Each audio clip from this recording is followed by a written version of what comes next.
So Jesus says in Luke chapter 6, verse 46, "Why do you call me Lord, Lord, but don't do what I say?"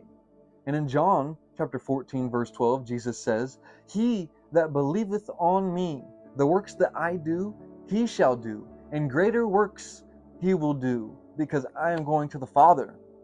And in John chapter 8, verse 12, he says, "I am the light.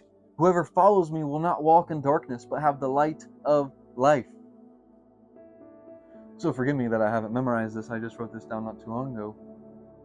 So he is saying that if we have faith, faith is assurance in what you can't see. If we have faith, unwavering, then there will be works constructed in his name. How do I know this to be true? Because Jesus tells me so. So to further the deep truth, he says something in John chapter 5, verse 30 that's honestly quite shocking. Jesus says, "I can do of my own self nothing. I judge only as I hear, and my judgment is just, because I do not seek my own will, but the will of him who had sent me. And if I testify about myself, my testimony is invalid." Jesus Christ is a symbol for the potential of humanity. And he's saying that his physical self, his physical body can do nothing, that it is the will of his Father that does it. And if we do what Jesus has done, if we truly believe in him, we will know that this is true within ourselves as well.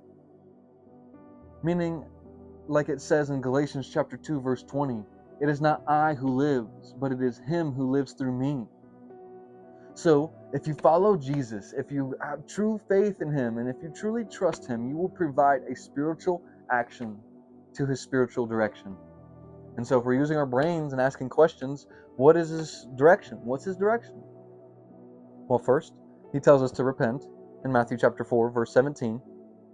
Second, he tells us to fulfill the law of Moses in Matthew chapter 5, verse 17.